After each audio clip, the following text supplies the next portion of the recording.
On the screen you can see some fish. What is wrong with the red fish? It's a fish, but what do you think about that makes it look like it doesn't fit with the others? What we're trying to do is try and work out when a piece of data doesn't fit the pattern. So this fish is very happy. It's much happier than the other fish. It's got a big smiling face, but it's swimming the other way. So what we want to do is try and see if we can identify the data that doesn't fit the pattern or the trend.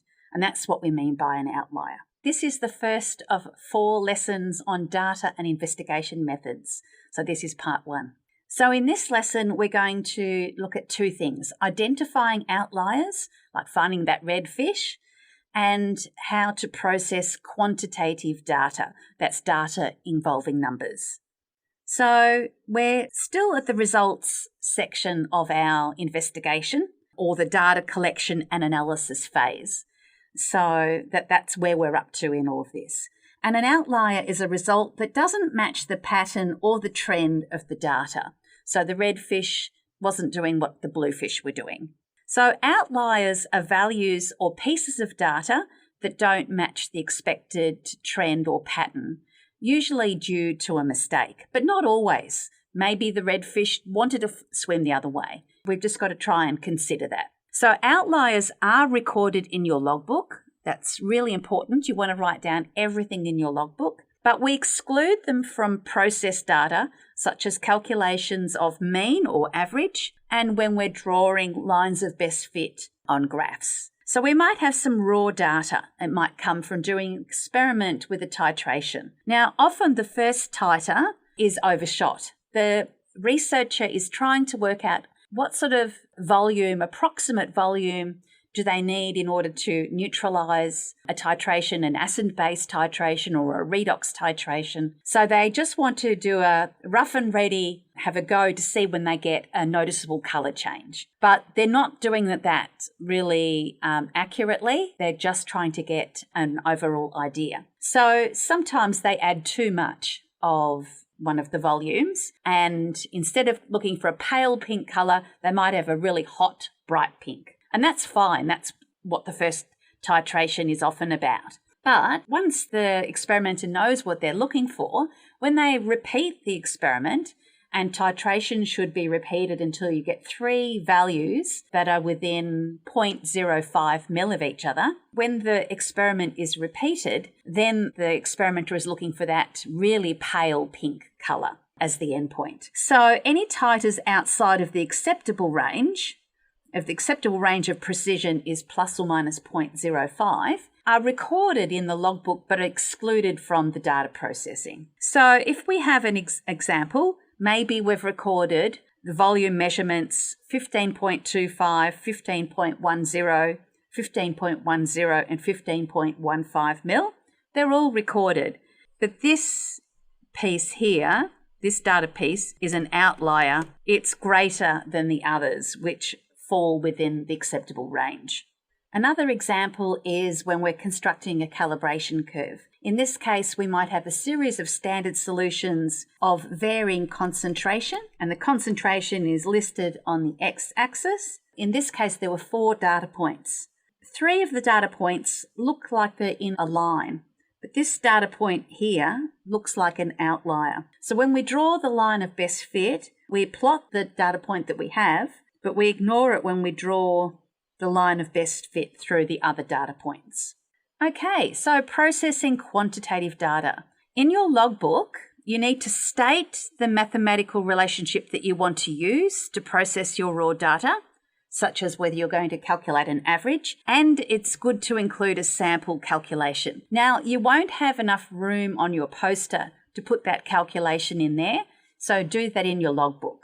Mean is also called an average, and it's a very common thing that we use in chemistry, particularly when we do titrations. The relationship is, I'm sure you've come across it before, it's the sum of all the data points divided by the number of the data points that you have. So in order to calculate the average concordant titer of the data we looked at before, we have 3 pieces of data that are concordant, but we're going to exclude the raw data from our processed data.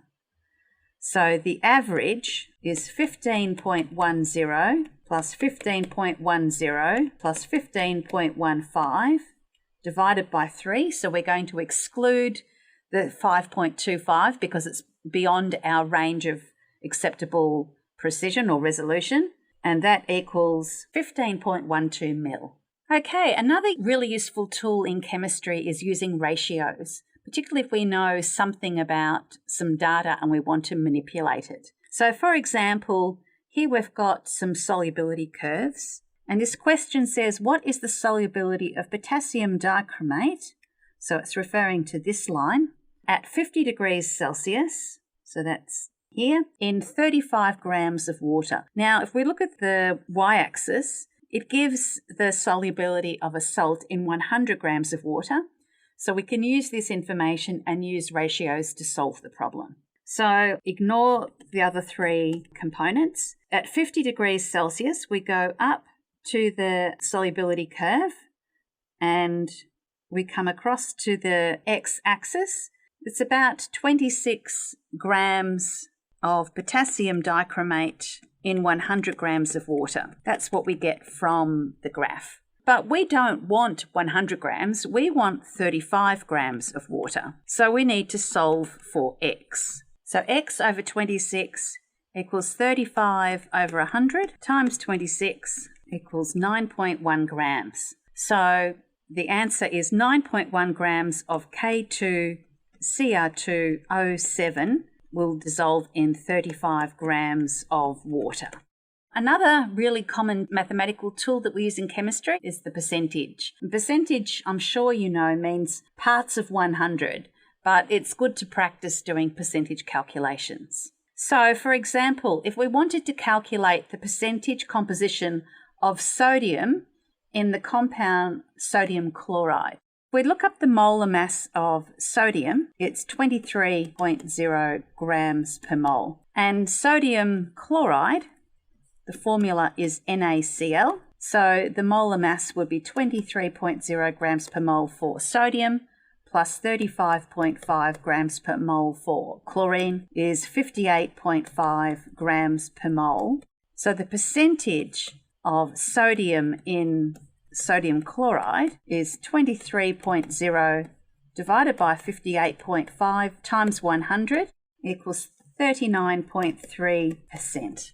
Okay, percentage change is another useful tool that we can use in chemistry, particularly if something is changing in an experiment. So it's looking at the proportional change from the initial to the final result. So an example, calculating the percentage change in mass of a solution of copper 2 sulfate after 7 days. So imagine that the copper sulfate doesn't have a lid on it and some of the water can evaporate. So the initial mass is 225.781 grams and the final mass, we can see that it's decreased, is 220.669 grams. The difference in mass, so we subtract the smaller number from the larger number, and that's 5.112 grams. The percentage difference is the difference in the mass divided by the initial mass.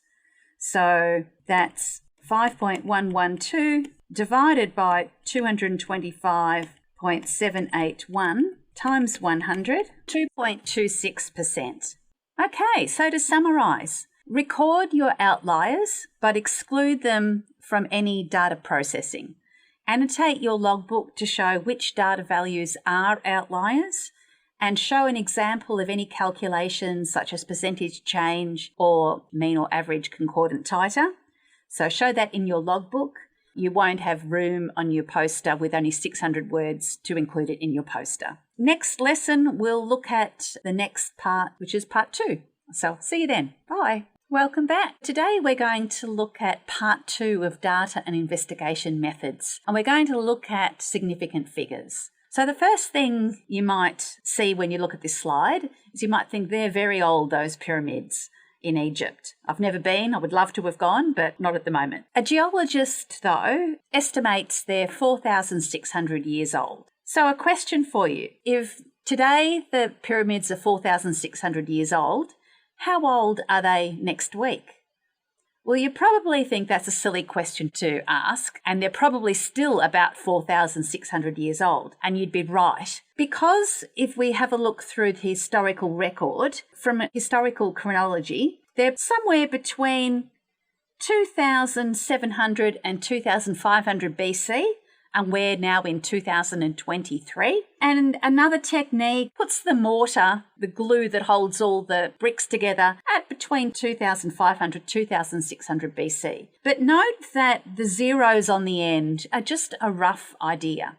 So we wouldn't say, for example, that the pyramids next week would be 4,600.0192 years. We know that that would be ridiculous and too precise. We just wouldn't know that. So we know that the pyramids are approximately 4,600 years old, but probably only to the nearest 100, certainly not to a ridiculous level like that. We need to think about the same thing when we're looking at numbers in chemistry.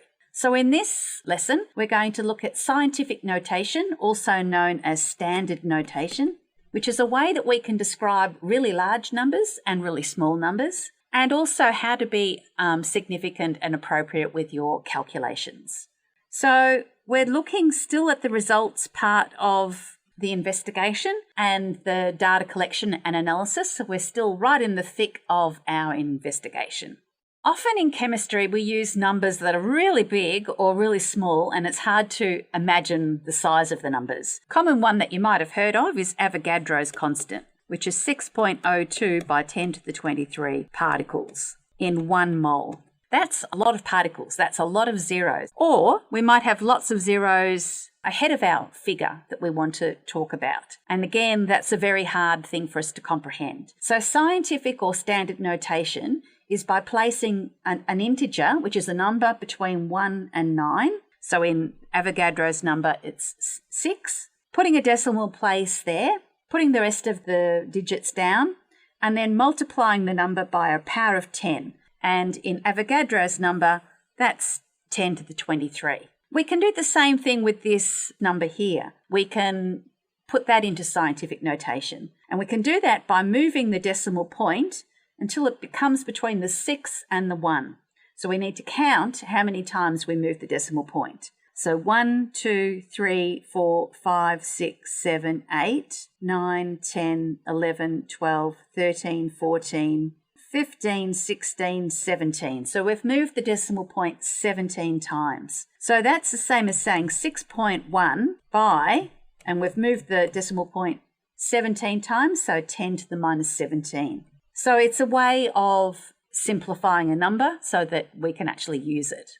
Okay, the next thing we need to do is when we report our raw data and our process data is we have to use significant figures. We don't want to say that the pyramids are older or imply that we know more accurately than we do. So it's the same when we're taking our chemistry measurements. So there's some rules that are important to follow. The first integer is always significant. So in this case, the number 1 is always significant. Any zeros before the first integer are never significant. So these zeros are not significant. Zeros between integers are always significant. So any zeros between. So this 0 here is significant. Trailing zeros after integer digits are sometimes significant. When we looked at the example of the pyramids, we said that they were about 4,600 years old. And that means that we know that these two zeros here in the 4,600 are probably not significant to the nearest 100 years. So somewhere between 4,600 and 4,700 years old. So this 0 can be questionable. It depends on the context of the question. But zeros after a decimal point are always significant. So these zeros here, which could be a measurement, it could be a mass measurement, these are significant. And it's really important when you're using equipment that you record the measurements to the appropriate number of significant figures for that equipment. So if you have a weighing balance that reads to 3 decimal places, record the value to those 3 decimal places. So a measuring apparatus that expresses values to 3 significant figures is less precise than one that can measure to 4 significant figures. Okay, so worked example. Identify the number of significant figures that are in each of these values. The first one, 211. They're all integers, so the number of significant figures is 3. In B, we start off with an integer. We have some middle zeros and then an integer at the end. So we have 4 digits, so we have 4 significant figures. With C, because the zeros are after a decimal place, we'll assume that they are significant, and the zeros within the number are also significant, so this number has 6 significant figures. In D, the zeros that come before the first integer are not significant, so another way of writing this is 2.0 by 1, 2, 3, 10 to the minus 3, so that has 2 significant figures, which are the last 2 digits, and Avogadro's number has 3 significant figures. So 1 mark for each of those. In Year 12 on exams, there'll be 1 mark taken off if you don't state the correct number of significant figures. Okay, so some rules about processing data. So if we're adding and subtracting, we want to report to the least number of decimal places. So if you think about a weighing balance that might have 3 decimal places or 4 decimal places, we want to record our data as accurately as we can and as precisely as we can when we're recording the data, but we round to the least number of decimal places. Then we report the calculated value to the correct number of significant figures, and of course, never forget units. Don't forget those. So a worked example. A clean, empty crucible and lid has a mass of 35.232 grams. After adding a piece of clean magnesium ribbon, the crucible lid with the magnesium had a mass, it's not unexpected, that's greater, 37.196 grams. Calculate the mass of magnesium ribbon that was used in the experiment. So we're going to do weighing by difference. So we take the larger mass, which is the 37.196, and we subtract 35.232, and we have 1.964 grams to 4 significant figures. The least number of decimal places, we have 3 decimal places, so the least number of decimal places is 3, plus we have the integer 1 out the front, so the answer is to 4 significant figures. For multiplication and division, which is something that we do a lot in chemistry, we want to report our answer to the least number of significant figures of the values that we use in the calculation. So we round to the least number of significant figures. We report the calculated value to the correct number. If we need to, we use scientific notation, and once again, don't forget units. So an example, calculate the amount of sodium hydroxide in a 24.35 ml titer of an aqueous solution with a concentration of 1.05 mole per litre. So number of mole of sodium hydroxide. State the equation that I'm going to use, which is N equals CV. I have a 1.05 mole solution. The volume I need to convert from millilitres to litres. So that's 24.35 over 1,000, which equals 0.02556675. Now, I've put down what's in my calculator, but I actually want to round it to the correct number of significant figures. So that's the same as saying 0.0256 to 3 significant figures. I had 3 significant figures here, and I had 4 significant figures here. I use the least number of significant figures, which is 3. I can put it in standard notation, which would be 1, 2. So 2.56 by 10 to the minus 2 mole to 3 significant figures. Okay, logarithms you'll probably come across when we look at pH and acids and bases. So when we're using logarithms, the digit before the decimal place is a placeholder and is not significant. It's a bit of an exception. If we have a pH value of 8.324, the first digit is not significant. It's just a placeholder. Being a logarithm, it's like 10 to the power of x. It's like using powers. So here we have 3 digits after the decimal place. So this is 3 significant figures. So we perform the calculation, such as a pH calculation. We round the number of significant figures to the least number of significant figures and report to the correct number.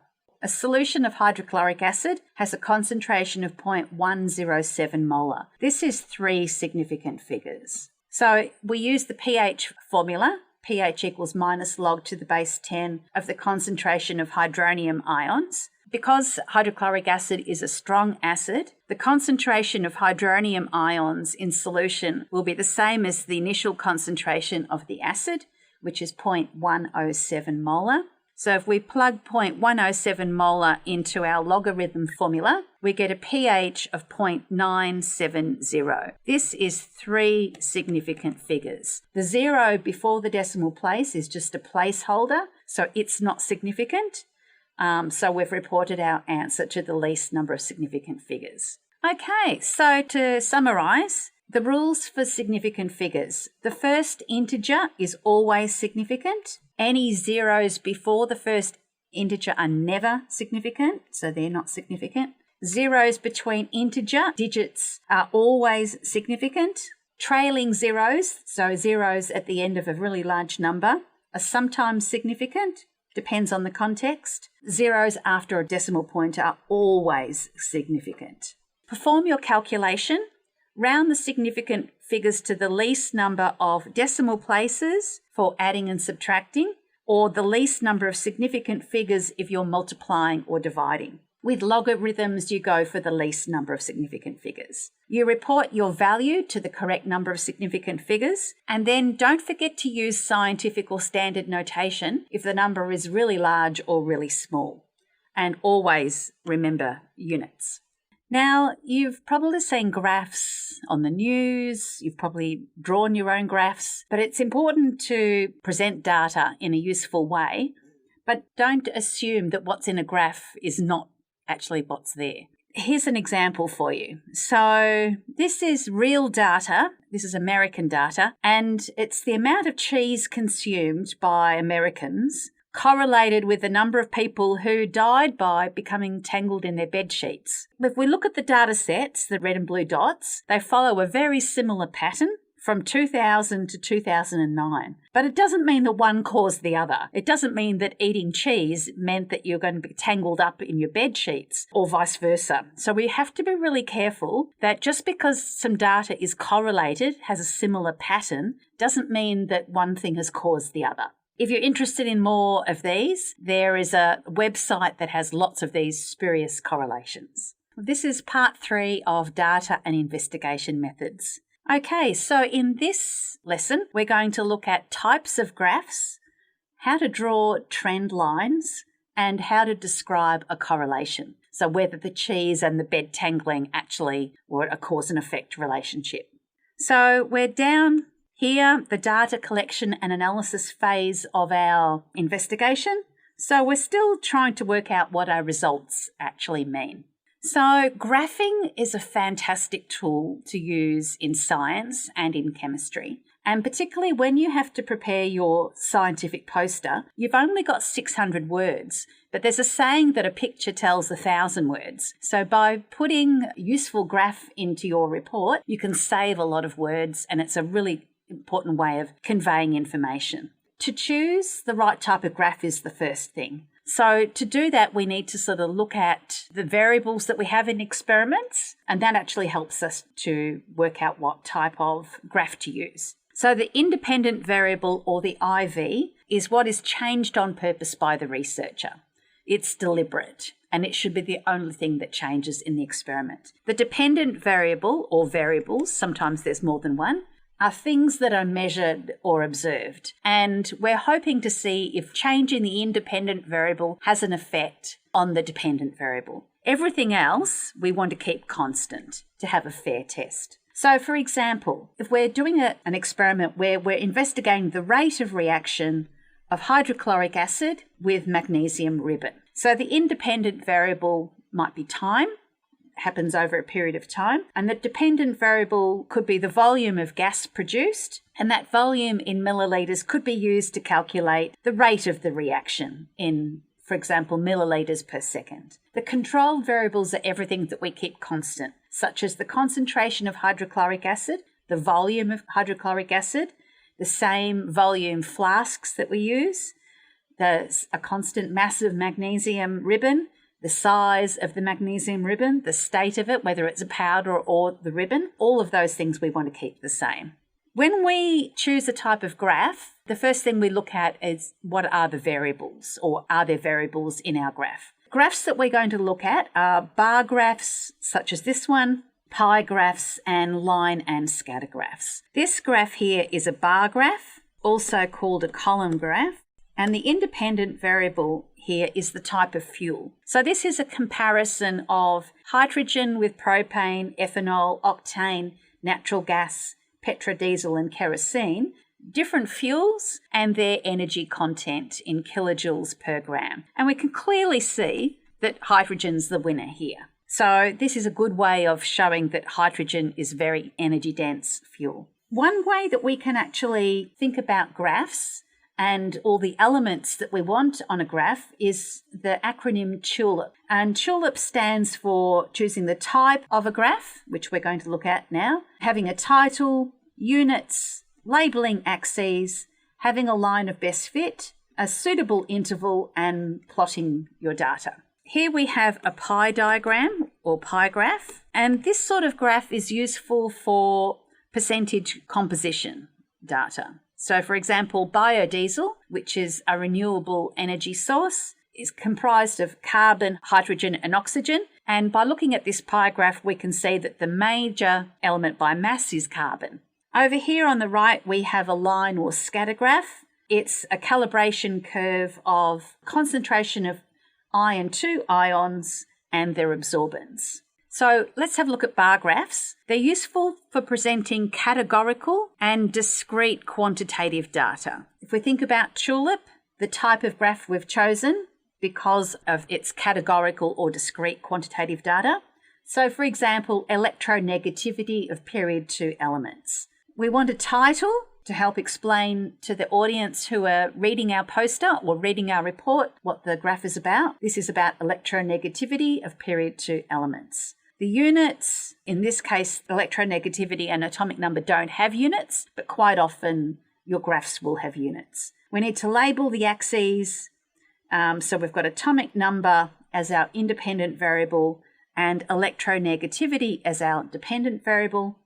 We're not going to use a line of best fit in a bar graph. We've got suitable intervals. All of these increments all go up by 0.15, and then we've plotted our data. Here we have a pie graph. Pie graphs are useful for presenting percentages or proportions of data. Again, include a descriptive title, use a legend. So it might have iron being this colour, carbon, chromium, or in this case, they're marked. And sometimes be careful that it doesn't actually say 0.1, 2, 3, 4, 5, 6, 7, 8, 9% with too many significant figures. Just be careful that it's appropriate to the size of your data. So in this case, we might say 1%. Line and scatter graphs are very commonly used in chemistry. They're useful for presenting trends between the independent variable and the dependent variable. So here in our experiment, we've got the volume of gas produced over 60 seconds reacting with hydrochloric acid with magnesium ribbon. And we can see that the volume starts off at 0, then it rapidly increases and then levels off over time. So with our graph, we want a title, so we want a descriptive title. We want to put the independent variable on the x-axis, label it with units, in this case seconds.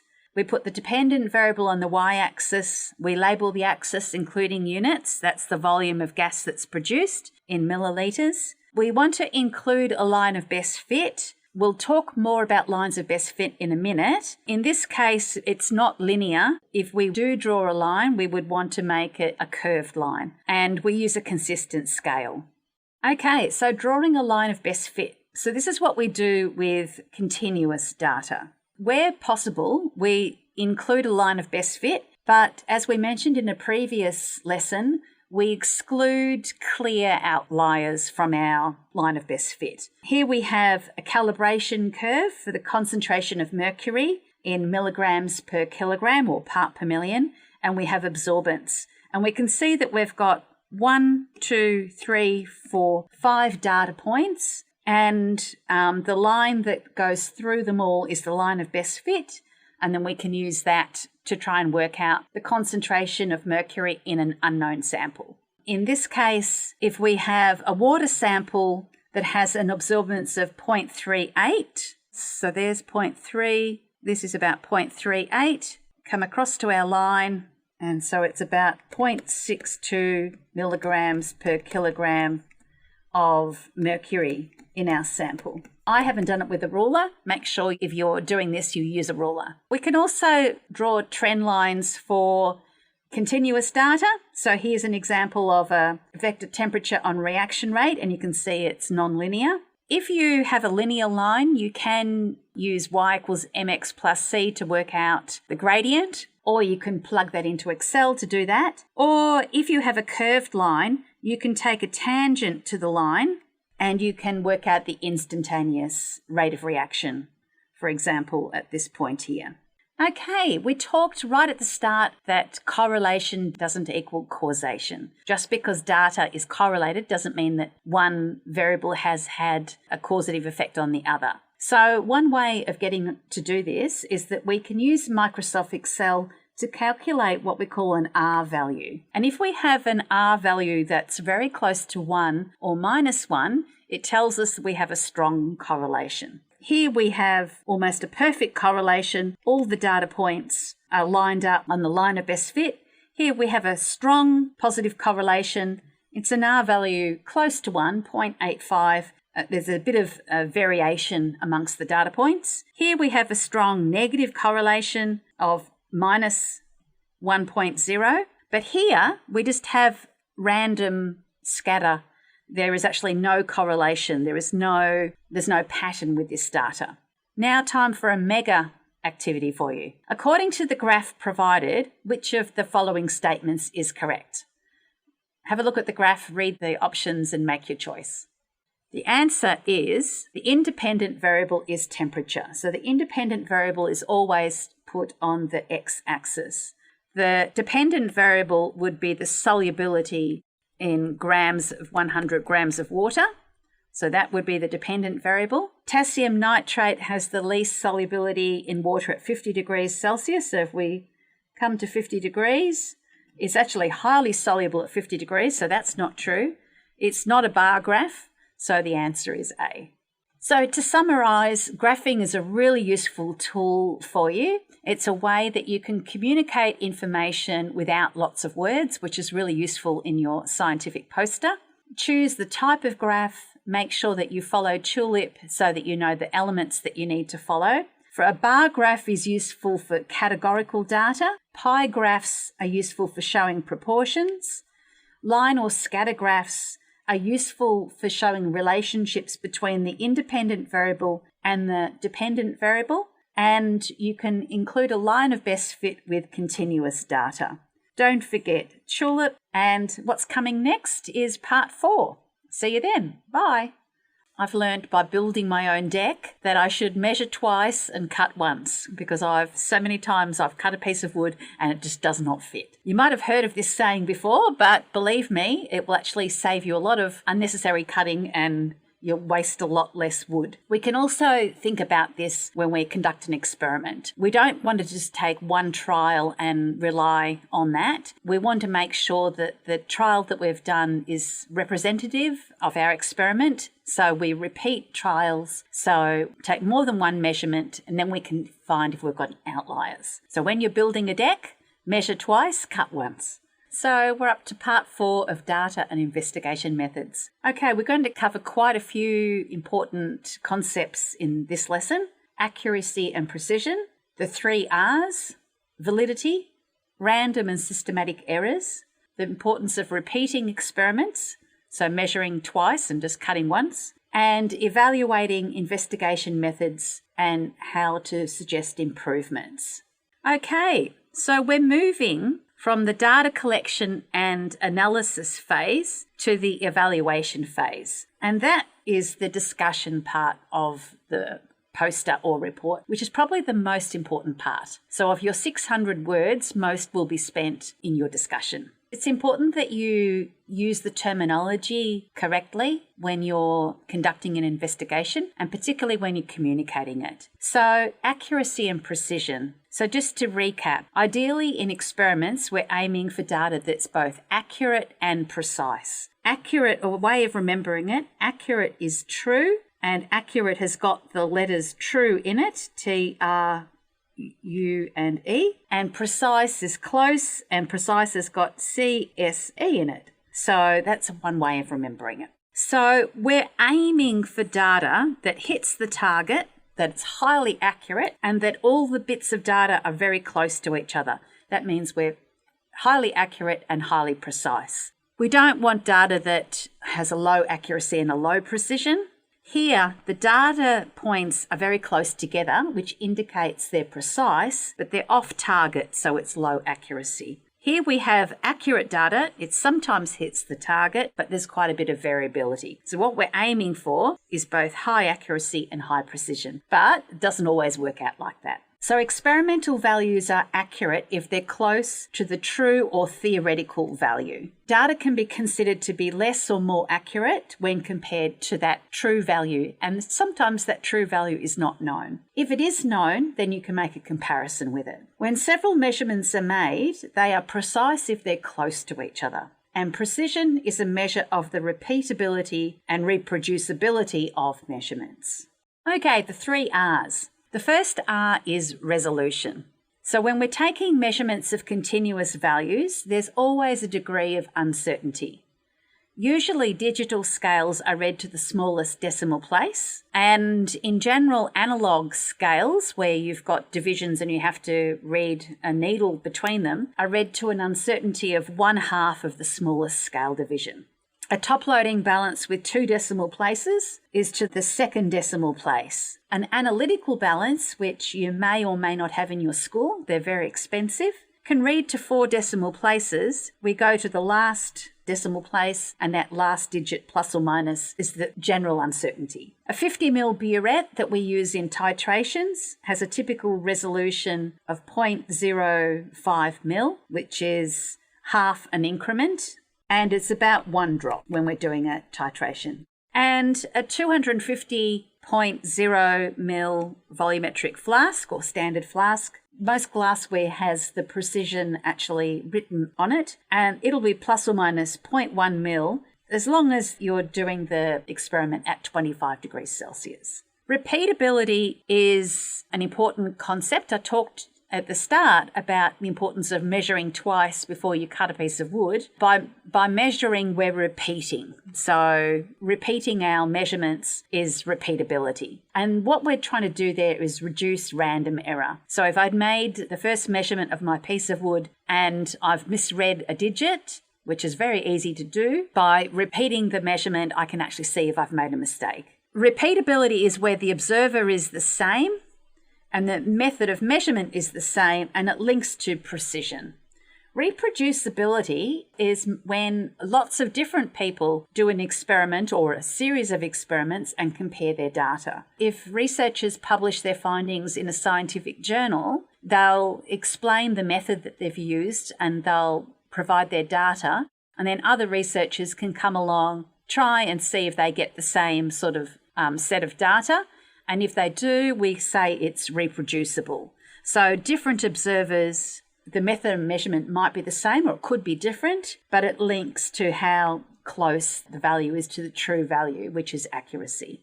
Validity. We want a valid experiment. This is one of the pinnacles of the scientific method. An investigation is valid if the procedure meets the aim or the purpose of the experiment, the procedure tests the hypothesis, and we've only got one independent variable changing at a time. So they're the things that we're looking for validity. Okay, it's really important to evaluate the errors that you have in experiments. In an ideal world, we wouldn't have any errors, but that's not the real world, and that's not going to happen. Error is the difference between the true and the measured values. And there are 2 main types of errors. random errors and systematic errors. Random errors are randomly distributed around the true value. So if I think about the piece of wood that I went to cut, sometimes I could make my measurement and it might be a little bit short. Other times I could take my measurement and it might be a little bit longer. And there's always going to be a bit of error in me estimating the length that I'm going to cut. If it's above and below the true value, that's random error. And that's the sort of error that it's better to have no errors, but random error is better than systematic error, higher or lower than the true value. And we can reduce random error by taking multiple measurements and taking an average. And the measure twice, cut once, when I was building my deck, if I measured the piece of wood to exactly fit a spot, if I measured it twice, I was more likely to pick up if I'd made a measurement error. We can see the random errors on this graph over here. The random errors are the crosses. The blue dots are the true value. That's what we're aiming for. And sometimes the values are higher, sometimes they're lower. They're not bang on, but they're up and down. And if we take multiple measurements and we take an average, we get close to the true value. Systematic errors, on the other hand, are biased. It means they're either higher or they're lower. So they're either higher than the data, the true value, or they're lower. And they can be due to errors in the experimental method. If we have a look at this graph here, the systematic errors are shown with triangles. And you can see that it doesn't matter which data point we've taken, the triangles are always higher than the true value. That means there's something wrong with the method. And it means that we can predict if we take some more values that they'll also be biased in that direction. We can reduce systematic errors by calibrating our equipment and using proper technique, and that means practicing proper technique, but they can't be reduced by taking multiple measurements. So measuring my piece of wood for my deck, doing multiple measurements would not avoid systematic error. Systematic error, here we have data that's precise, but it's off target.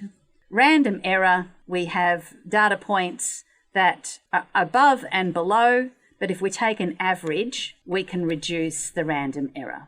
And a lack of accuracy causes systematic errors, whereas a lack of precision causes random errors.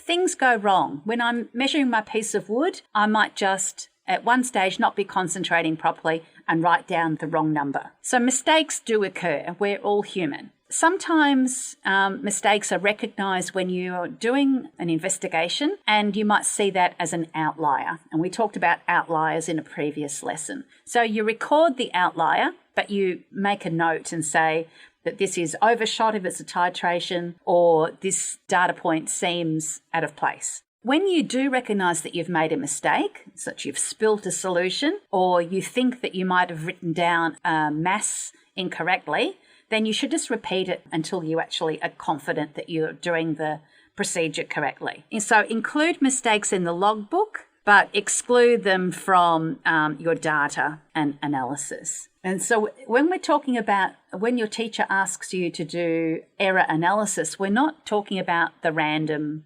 mistake or personal error. What we are talking about are systematic and random errors. And these can occur with instrumentation. So this is a gas syringe, and it's used for measuring the volume of gases that might be produced in a chemical reaction. And the plunger fits inside the tube here. And if the seal here is broken or here, some gas can escape. And if gas can escape, we're going to record a volume in our gas syringe that would be less than the true value. So that would be a systematic error, would always be biased in one direction. We can also have errors with our experimental methodology. An experiment that you'll do in Year 12 is a calorimetry experiment. And here we have a piece of burning food, and the burning food is held with tongs so that the person doesn't catch fire. Heat is transferred to the water, and it's measured with a thermometer. A lot of heat can be lost to the environment, and that is a systematic error with this apparatus. Also, if we're using volatile liquids, which volatile means turn into a gas, we might need to consider having a lid on. Personal errors, often this comes with practice, but something that we don't want to do is have parallax error when we're reading a burette. So the meniscus, sort of a bubble. We want to read the bottom of the meniscus with our eye at eye level, not looking down and not looking up. And a lot of this comes with practice. Also estimating the endpoint in titration when you see that first permanent colour change can take a bit of practice. And when you're doing a titration, you might have a sample that you've already done to check and see that you're trying to get the same colour. Okay, so random errors. When I'm measuring my piece of wood for my deck, if I've misread the length because I'm reading an analogue scale between two divisions, that could be a random error. In the chemistry laboratory, it might be misreading a burette. It could be a fluctuating mass measurement on a weighing balance if it's very drafty, or if people are walking on a floor and the weighing balance is disrupted. Or it could be a reaction time when we use a stopwatch. You're probably much faster at starting and ending a stopwatch than I am. One of the key take-home messages is to repeat experiments. If you've got time and you've got enough chemicals and equipment, ideally we want to repeat the trials at least 3 times each in order to establish precision. So how close are the measurements to each other? If we can, and it depends on resources that you have in the school, ideally we want 5 variants, at a very minimum 3, in order to determine a relationship. Okay, the next step is to evaluate the investigation methods and suggest improvements. This is where it's really important. This is the critical thinking that comes into the scientific method. And this is probably where you're able to make a difference in your marks if you pay attention to these sorts of things. So for equipment, we want to correctly calibrate it. So that might be calibrating a pH meter. So this pH meter is reading 7.12. If this is the true value and it's 7.00, we want to adjust the pH meter so that it's also reading 7.00. Your school will probably have an annual or a program of calibrating the weighing balances that you use. So you can ask your teacher about that. If possible, we want to improve the procedure. We might use an insulated container if we're doing calorimetry experiment, instead of a glass beaker. We might have insulation around the edges and maybe a lid on top. And the technique, we want to practice a bit so that we can improve our technique. So avoiding parallax error, reading the meniscus at eye level, not above or not below. So a checklist for you. Did the method used actually measure what you set out to measure, your aim? In other words, is the method valid? Is the data repeatable and reproducible? Did you have more than one set of data? Would other people in other groups get similar data? How precise is the data? How close are the measurements to each other? Are there any outliers or anomalous results? And if so, can they be explained? Is the data accurate? If there is a true value known, maybe you want to make a comparison with that. Okay, so here's a worked example. In an experiment to find the heat of combustion of ethanol, a student determined the amount of heat produced when ethanol was burned. Got ethanol in the spirit burner here, and it's heating some water. Apparatus is shown, and there's some data. The mass of ethanol burnt, the volume of the water in the calorimeter, the initial and final temperature of the water. And it says the accurate value, so this is the true value that's been worked out by other scientists in experiments, is 1,368 kilojoules per mole. Identify 2 ways which the student could have improved this experiment in order to obtain a more accurate value for their calculated molar heat of combustion. Heat loss could be reduced by insulating the container.